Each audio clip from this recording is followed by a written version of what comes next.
Un seul titre au sommaire de cette édition, Issouf Mahamadou est réélu avec 92,49%. La CENI a proclamé les résultats globaux provisoires cet après-midi au Palais du Congrès.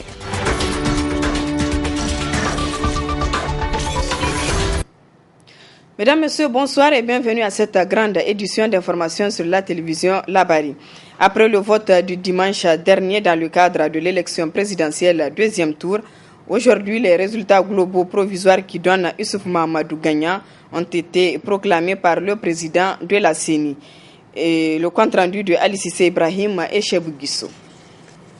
La vie politique et démocratique de notre pays est des plus surprenantes. Après l'échec du un coup KO du président candidat Issoufou Mahamadou au premier tour de l'élection présidentielle, voilà que le deuxième tour du dimanche passé le consacre vainqueur face à son principal challenger Hama Amadou, tel que le proclame le président de la CENI Boubé Ibrahim.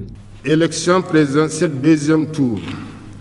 Résultats globaux provisoires. Nombre de bureaux de vote 25 792. Nombre de bureaux de vote parvenus 25 711. Nombre d'inscrits 7 581 540. Nombre d'inscrits ayant voté 4 360 787. Votant sur liste additive 172 480. Nombre total de votants 4 533 267. Bulletins blancs ou nuls 94 625. Suffrages exprimés valables 4 438 642. Taux de participation 59,79%. Taux d'abstention 40,21%. Répartition des voix par candidat. Hama Amadou 333 143 voix, soit 7,51%. Issoufou Mahamadou 4 105 499 voix, soit 92,49%. Total des voix 4 438 642, soit 100%. Le président de la CENI, à l'issue de la proclamation des résultats du deuxième tour, a demandé à l'ensemble de la classe politique de privilégier le dialogue, tout en préconisant une revue des lois qui entourent l'organisation des élections dans notre pays. Dans sa première déclaration après la proclamation des résultats globaux provisoires du deuxième tour par la CENI, le président Issoufou Mahamadou lui demande le soutien de tous les Nigériens pour ce nouveau mandat. On l'écoute. Le dimanche 20 mars dernier, le peuple nigérien s'est exprimé clairement et sans équivoque et a voté dans le calme et la sérénité. Je salue sa maturité politique et sa forte mobilisation. Je note en particulier la forte mobilisation des femmes et des jeunes auxquels je rends hommage. Je salue et félicite la CENI et tous les autres acteurs qui ont contribué au bon déroulement du scrutin. Je salue et remercie les 53 partis alliés, leurs dirigeants, leurs militantes et leurs militants pour m'avoir soutenu dans cette campagne du deuxième tour de l'élection présidentielle. Je remercie tous les électeurs qui ont décidé de me confier un deuxième mandat. Pendant ce mandat, je consacrerai toute mon énergie à répondre aux aspirations du peuple nigérien. Je m'emploierai à mettre en œuvre l'acte 2 du programme de renaissance, c'est-à-dire à créer les conditions de la renaissance culturelle du Niger, de la sécurité des personnes et des biens, du renforcement de la démocratie, de l'équipement du pays en infrastructures routières, énergétiques, ferroviaires et urbaines, de sa sécurité alimentaire, de la promotion des secteurs sociaux de base, éducation et santé, de l'accès à l'eau potable et à l'assainissement pour les populations et à créer des emplois, notamment pour les jeunes. Pour réaliser cette ambition pour le Niger, pour relever tous ces grands défis, j'ai besoin du soutien de tous les Nigériens. Je voudrais que la victoire du 20 mars ne soit pas celle d'un seul camp, mais celle du pays tout entier. Je voudrais que la victoire du 20 mars soit celle de toutes les filles et de tous les fils du pays. Rassemblons-nous donc. Ne gaspillons pas nos énergies dans de vaines querelles pour construire notre maison commune. Notre pays doit renforcer son unité et sa cohésion sociale. C'est dans cette perspective que je lance un appel au rassemblement de tous les Nigériens pour que se mette en place un large front dont le seul objectif sera la renaissance du Niger et donc le progrès, la paix et la prospérité pour tous. Je profite de la présente occasion pour condamner les lâches attentats terroristes survenus aujourd'hui à Bruxelles et présente mes sincères condoléances, celles du gouvernement et du peuple nigérien, au gouvernement et au peuple belge. Aussitôt après la proclamation de ces résultats globaux provisoires, une de nos équipes a recueilli les impressions des deux leaders de la majorité de l'opposition, Ibrahim Nomo du PNDS Taraya et Hussein Salatou de la COPA, dont je vous propose de suivre.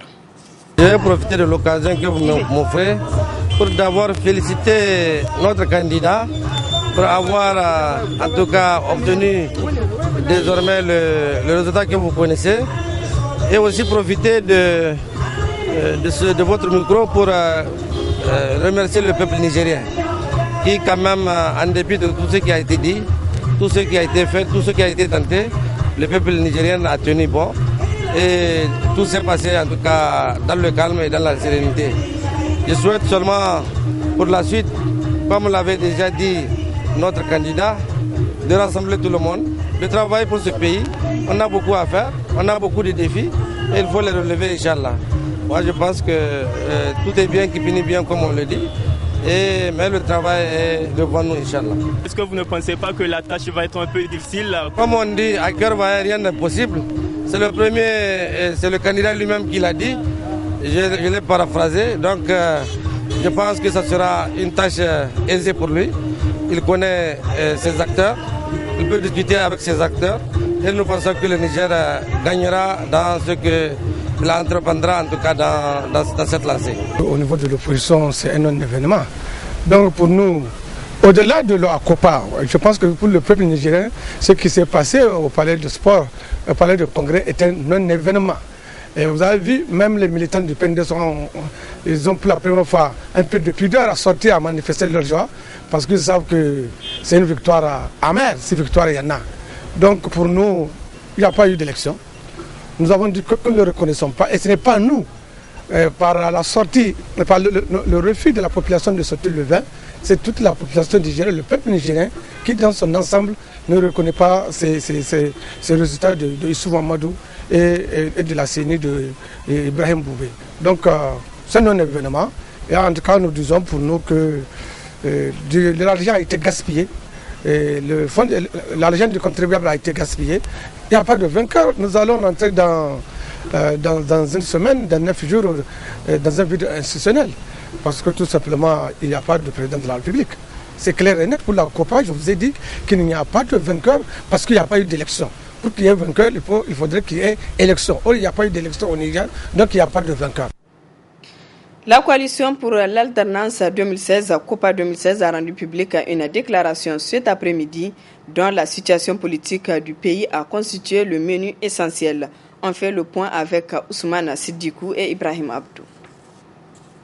La coalition politique pour l'alternance COPA 2016 n'y va pas par le dos de la cuillère. À quelques heures de la proclamation des résultats du deuxième tour de l'élection présidentielle, à travers une telle déclaration, vivement elle monte au créneau. Dans ce contexte sous-régional, marqué par la tenue de scrutins dans nombre d'États, notre pays et son peuple subissent à leur corps défendant la malédiction d'un régime irresponsable, dangereusement omnibulé par la conservation du pouvoir, fut-il au détriment de la légalité et du respect de la souveraineté populaire. Le pouvoir en place a crevé tous les plafonds d'atteinte à la démocratie, en entraînant notre pays dans une parodie électorale qui nous vaut, hélas, mépris, humiliation et déshonneur. Au sortir de ce deuxième tour, elle se dit non seulement rassurée, mais aussi confortée par sa démarche de boycott. La désaffection des électeurs nigériens pour le second tour du scrutin présidentiel est implacable. Son constat ne souffre d'aucune ambiguïté, que des observateurs privilégiés ont largement traduit dans tous les formats.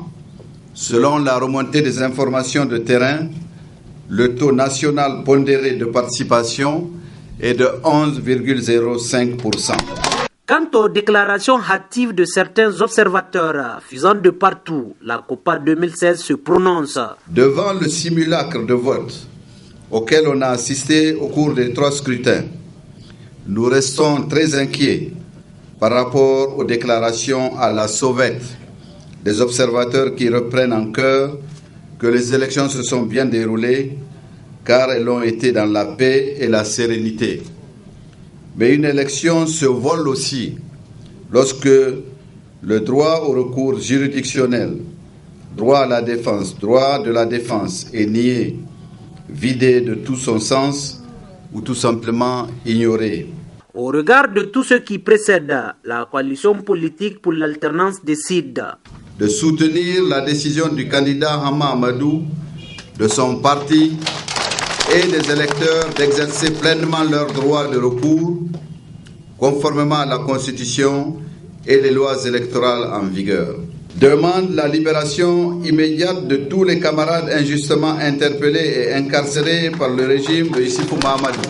En appel aux forces de défense et de sécurité, en vertu des dispositions constitutionnelles et républicaines, à n'exécuter aucun ordre manifestement illégal. La coalition politique pour l'alternance 2016 dit aussi qu'elle ne reconnaîtra pas les résultats qui en seront issus de ces scrutins, tout comme les institutions aussi, et qu'au-delà du mandat légal des autorités, qu'elle se dressera sur leur chemin. Et puis ce message du représentant spécial du secrétaire général des Nations Unies, Mohamed Ibn Chambas, un message pour appeler à l'apaisement. On l'écoute. Conformément au chronogramme de la CENI, le deuxième tour des élections présidentielles s'est tenu le 20 mars 2016. Le vote s'est déroulé dans le calme avec un engouement moindre. La CENI vient de publier les résultats. Je félicite le vainqueur, M. Mahamadou Issoufou, pour sa réélection. J'ai saisi cette occasion pour lancer un appel aux Nigériens et Nigériens pour le maintien de la paix sociale dont ils jouissent. En de telles circonstances, il est important de mettre l'intérêt du pays au-dessus de tout autre intérêt. Les Nations Unies souhaitent que le Niger demeure un modèle de la démocratie, basé sur la bonne gouvernance, le respect des institutions et l'état de droit, garant de la stabilité et de la sécurité du pays et de la sous-région. L'engagement de toute la classe politique et de la population nigérienne dans son ensemble sera crucial pour garantir l'unité nationale, la sécurité et promouvoir les perspectives de développement. En particulier, il sera de la responsabilité du président élu de prendre toute initiative de nature à apaiser le climat social, à rassembler la population et à conduire ensemble avec le Nigérien et les Nigériens un processus inclusif de dialogue national constructif pour le bien de la nation. J'appelle tous les acteurs concernés à y répondre favorablement. Enfin, j'encourage toutes les parties prenantes à l'élaboration et à la mise en œuvre des réformes requises pour améliorer le processus électoral et consolider la démocratie. Les Nations Unies, en synergie avec la communauté internationale, réitèrent leur disponibilité à accompagner un tel dialogue avec le Nigérien et continuera de travailler avec toute la population à la consolidation des institutions, au renforcement de la cohésion nationale et sociale, ainsi que le développement du pays. Je vous remercie. L'Observatoire nigérien des élections démocratiques ONED a rendu public le rapport de son observation de l'élection présidentielle deuxième tour du 20 mars dernier. Le résumé avec Nasser Dantoufo et Aboubakar Saleh. L'Observatoire nigérien des élections démocratiques a, pendant ce scrutin du 20 mars passé, déployé 200 observateurs et ont parcouru 2500 bureaux de vote dans les 8 régions du pays. De leur observation, il en ressort les conclusions suivantes. La plupart des bureaux de vote ont pratiquement ouvert aux heures indiquées d'ouverture officielle avec un léger retard de quelques minutes par endroit, à la différence nette de la situation du premier tour couplé aux législatives. De la participation au scrutin. D'une manière générale, on a relevé une faible participation par rapport au scrutin du 21 février 2016 dans la plupart des bureaux de vote observés par nos observateurs. Dans tous les bureaux de vote, on a noté l'absence des délégués du candidat Hamou Amadou. Dans certains cas, même certains membres du bureau de vote étaient absents. Il a fallu les remplacer par d'autres pour pouvoir faire fonctionner les bureaux de vote en question. Dans l'ensemble, le scrutin s'est bien déroulé dans le calme, la sérénité, la tranquillité, la quiétude et la paix sur toute l'étendue du territoire national sans aucun incident majeur. La mission d'observation des élections de l'ONED a soulevé des inquiétudes en raison de la situation socio-politique délétère. Cette situation mérite d'être clarifiée et corrigée, car il nous faut absolument préserver ce cadre démocratique et consolider la République et l'État de droit en respectant de part et d'autre les fondamentaux. C'est à cette condition et à elle seule que nous pourrions espérer mettre en place des institutions démocratiques et républicaines qui exerceront la plénitude des pouvoirs que la Constitution leur confère.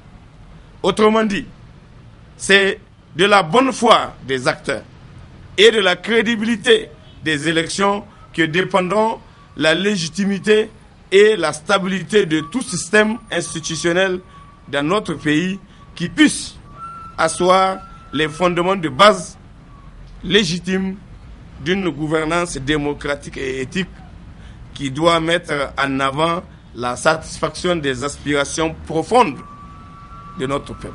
C'est le lieu également à l'honneur de lancer un appel à la multiplication des bonnes œuvres à chacun du mieux qu'il peut pour implorer Allah le Tout-Puissant pour qu'il descende sa miséricorde sur le Niger.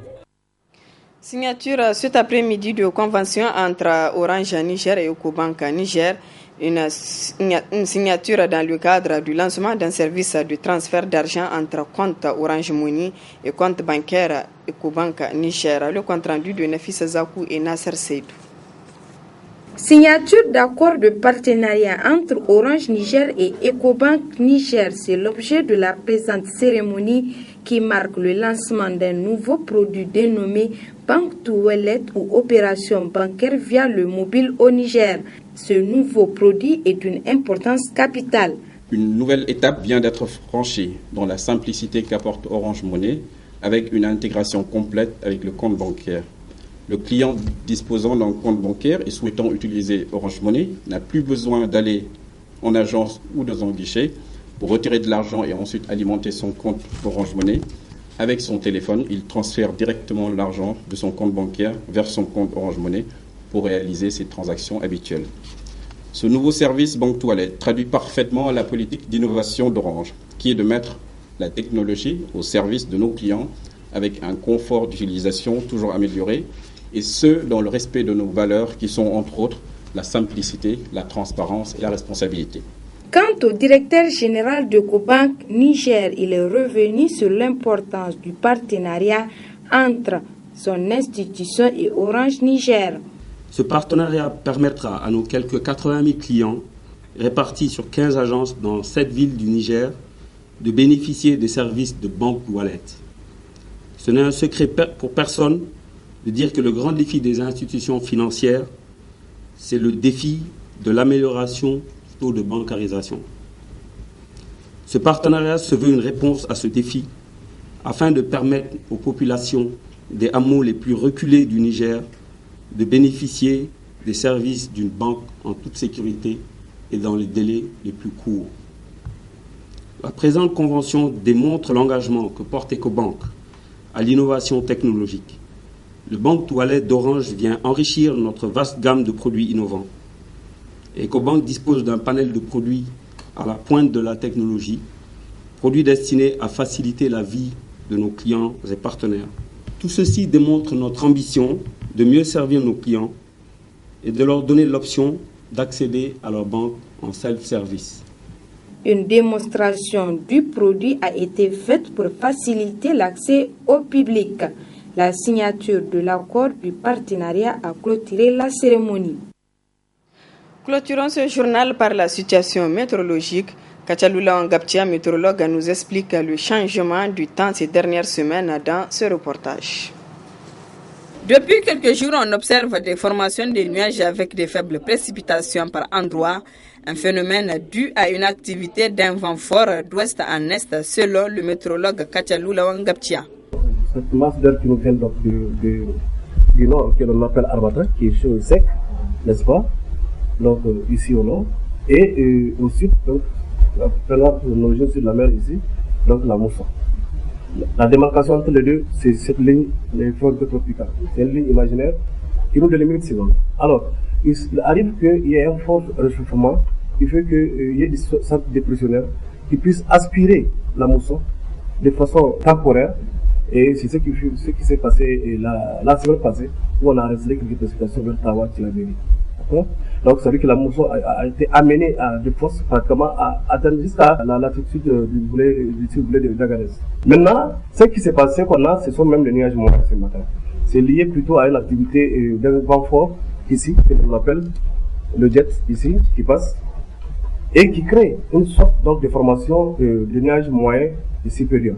C'est généralement donc, des altocumulus et puis les cirrus. Donc ce sont des nuages véritablement qui ne sont pas appelés à précipiter tellement, mais il arrive, n'est-ce pas, quand c'est très dense, qui est effectivement ce que vous voyez, vous l'avez vu la dernière fois, on avait quelques précipitations, c'était lié à ce mouvement de vent, n'est-ce pas, d'ouest à est, qui se trouve à quelques 8 km d'altitude. Ces formations de nuages qui ne sont pas accompagnées de pluie sont chargées d'humidité, ce qui crée du coup une situation d'inconfort thermique. S'il n'y a pas de pluie, c'est l'humidité qui sera là avec le mouvement. Alors ça, vous allez voir que vous vous sciez, mais ça ne décolle pas de votre peau. Donc il y a un inconfort qui s'installe. Donc c'est plus frustrant en fait, si vous voulez, qu'un air sec. Donc avec la mousson, il y a toujours de l'humidité. Alors vous allez voir que c'est beaucoup plus stressant. Et à cela, si vous vous rappelez, toujours le mois d'avril, à ce moment, la mousson est pratiquement rentrée un peu au milieu du pays. Et donc tout ce qui est au sud est exposé à cette mousson-là, et donc à l'humidité de l'air, même si souvent c'est pas accompagné de précipitations. Le corps va chercher à se débattre pour adoucir sa température en créant la sueur. Malheureusement, cette sueur ne va pas aller parce que l'air ambiant est déjà chargé d'humidité. Donc quand c'est saturé, il ne peut pas en donner. Donc il faut faire appel à la ventilation ou à la climatisation pour pouvoir rabaisser la température corporelle. Et ce sont des périodes d'inconfort thermique. Et je pense qu'il faut conseiller aux gens vraiment de faire très attention, surtout avec les enfants, les malades, les hypertendus. Donc à cette période-là, c'est vraiment une période critique. Ce phénomène peut s'observer jusqu'au mois d'avril, une des conséquences du changement climatique, précisent les spécialistes de la météorologie. Voilà, mesdames, messieurs, ici s'achève ce journal. Merci à vous de l'avoir suivi.